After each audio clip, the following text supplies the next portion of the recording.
ما چند دور قرآن خواندیم، ما هر شب در تراویح شرکت کردیم، ما هر شب نماز شب خوندیم، ما از کار پایبند بودیم. قره نشید. شاید عزیزان من همه اینها برباد فنا رفته باشد، شاید در عبادتهای ما تظاهر و ریا آمده باشد، شاید در عبادت ما خلوص لله نباشد، شاید در این ما دلی مسلمانی رو رنجانده باشیم، شاید به حق یتیمی تعرض کرده باشیم، شاید به حق مظلومی تعرض کرده باشیم. قره نشید. سیدنا عمر نماز عید خوندن. رسم مردم مدینه این بود که بعد از نماز عید می رفتن به عیدی سیدنا عمر امیر المؤمنین خلیفه راشد رسول الله. نماز تمام شد، سیدنا عمر ناپدید شدن. مردم پشت سر فوج می رفتن در دار الخلافه. در زدن، دیدن صدای زجه های عمر و ناله های عمر بلنده. در رو کوبیدن، در رو دربان باز کرد. رفتن پیش خلیفه رسول الله. یا عمر چی شده؟ امروز روز عیده، روز جشنه، روز شادیه، چرا حق گریه رو بلند کردید؟ چرا ناله میکنید؟ چرا فریادهای گریه های شما بلند شده؟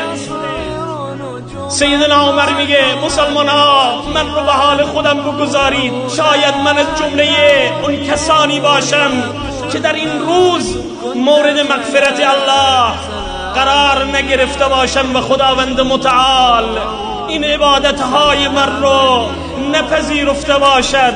امروز روز عید نیست، چون نمیدانم که این عبادتهای من قبول شده است یا نه. لذا عزیزان من قره نشید، به عبادتهای خودمون مغرور نشیم. این برای ما مسجدی هاست.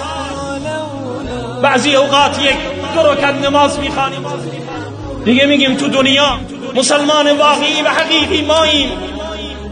بقیه انسان ها به چشم حقارت نگاه میکنیم، به چشم تحقیر نگاه میکنیم. حال سیدنا عمر رو ببین، شخصیتی که رسول گرامی اسلام در حیاتش اون رو مژده به بهشت دادن. والعمر فی الجنه، عمر در بهشته، در رکاب رسول الله بود. چقدر خدمت به اسلام کرد، خدمت به مسلمان ها کرد، خدمت به قرآن کرد، ولی روز عید داره گریه میکنه از ترس اینکه شاید این روز برای اون روز بعید شده. و بیس العید لمن لبس الجدید، عید برای اون انسانهایی نیست که لباس نو می پوشند. این نشانه عید نیست. انما العید لمن خاف الوعید، عید واقعی و حقیقی از آن اون مسلمانی است که می ترسه از ذات الله، ضمن این که امیدوار به رحمت الهی، خوف و وحشت داره که چی شد نتیجه این دعاهای من، نتیجه تلاوتهای من، نتیجه روزه من این چی شد؟ معلوم نیست که قبول بشود نشود.